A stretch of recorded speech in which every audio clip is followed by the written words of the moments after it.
born and raised in North Platte, member of St. Pat's here. Also began working at St. Pat's High School this year as a school counselor. Prior to that, I had a mental health private practice, as my mom mentioned, so just have a lot of experience working with other people through loss. However, is my own personal experiences with grief and loss. I just have to read it because if I try to say it out loud to you without reading it, I think I will probably fall apart, and hopefully I don't do that anyway. So, my dad's name was Randy Kramer, and he died on October 4th, 2016.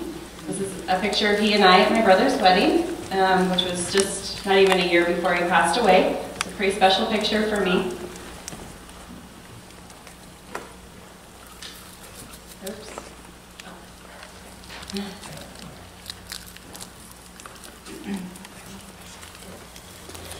As I mentioned, my dad, Randy, died October 4th, 2016. He knew he was approaching death well before that, however.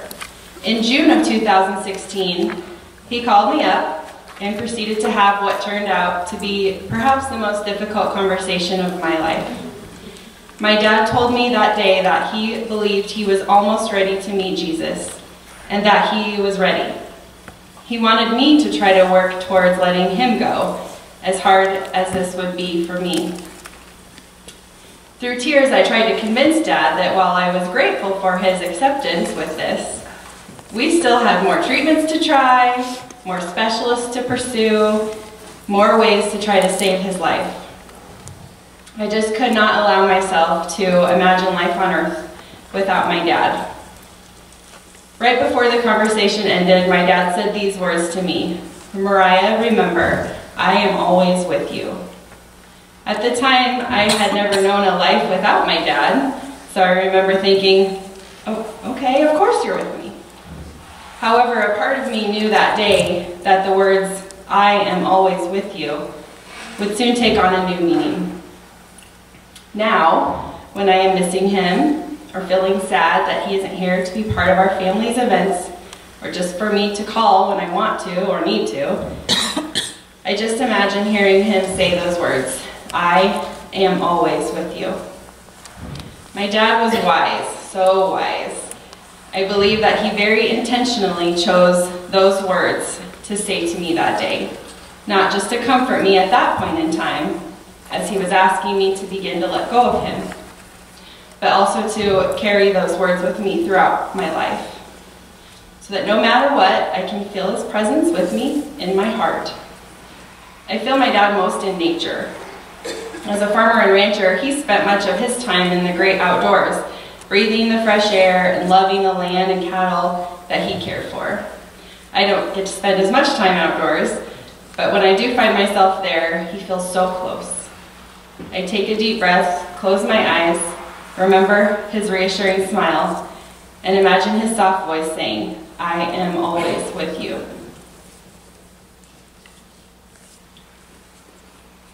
We've heard a little bit already today about suffering, so I'll talk a little bit about my dad's suffering. In some ways, I consider myself very blessed that I was able to have that talk that day with my dad. You will hear from people later today that did not have the opportunity to say goodbye or to have time to really absorb what was happening surrounding the death of their loved one. My heart aches for them as I imagine how incredibly painful a sudden and unexpected loss must be. As much as I am thankful for the chance that I had to say goodbye to my dad and the ability to hear him say he was ready to go to heaven, this gift came at a price. My dad endured incredible suffering during the last several years of his life. He came very close to dying in 2012 when our daughter Elise, his first grandchild, was only a few months old. I often think back to that time, and maybe a little selfishly, how much we would have missed out on if he would have died in 2012. He was able to make many, many more memories with our family. He got to see several more grandchildren join our family, including our son Jace, who was only 2 when my dad passed away, but still today talks about his papa all the time. Since my dad's death, however, I have been able to see the other side of this. My dad didn't ever talk or complain much about his pain, but it was obvious to the rest of us. I believe God wanted this suffering for my dad, and that it was a sacrifice God chose for my dad to have. Who knows, other than God, why or for what purpose my dad went through the suffering he did. But I like to think that maybe in part, perhaps it was to give us the gift of a few more earthly years with our dad and Papa. I felt extreme guilt after my dad died that we put him through extra pain by taking him to the hospital in Lincoln for the last month of his life. Looking back though, I believe this was all part of God's plan. God needed all parts of his plan to be complete.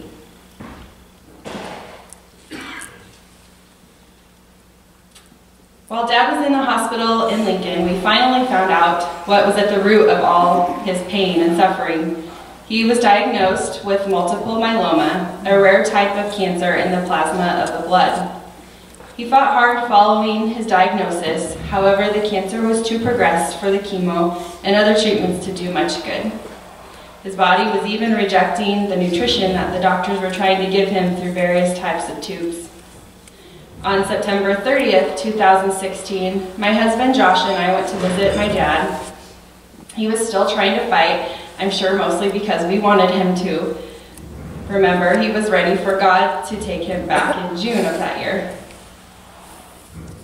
While visiting with him that day, I could tell he was rapidly losing energy. He was becoming more and more distant from us and from earthly things. I felt God nudging me to say something to him that day. I said, "Dad, let's take you home." He only replied with one word, "Alleluia." His eyes filled up with tears, and even though my heart was breaking, I knew it was the right thing to do. My dad wanted to die at home with my mom, who he always called his bride, and I needed to set things in motion to make sure that that happened.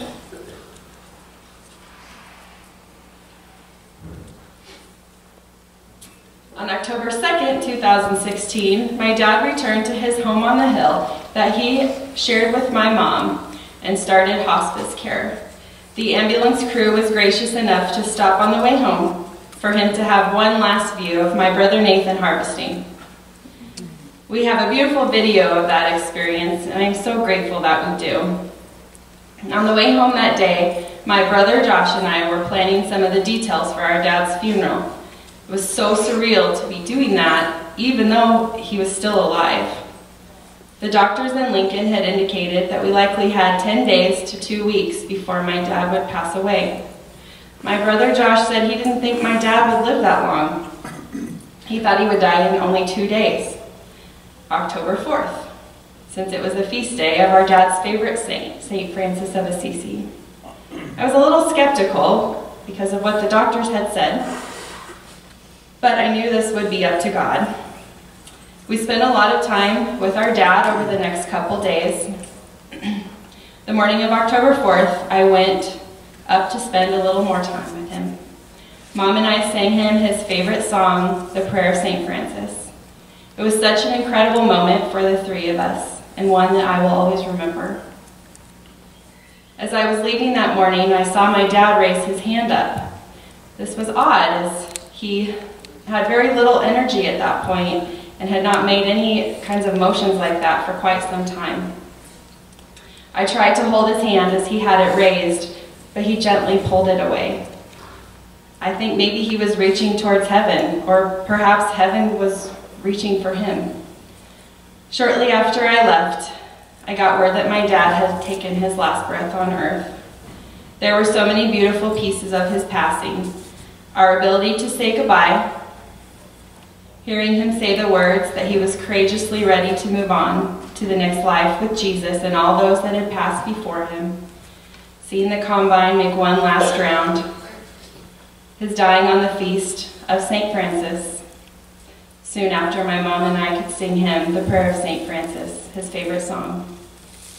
Before the loss of my dad, we never thought about death being associated with beauty, but there certainly was incredible beauty surrounding the death of my dad.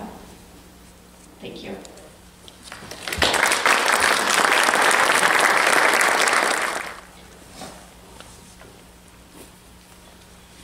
Make me a channel of your peace.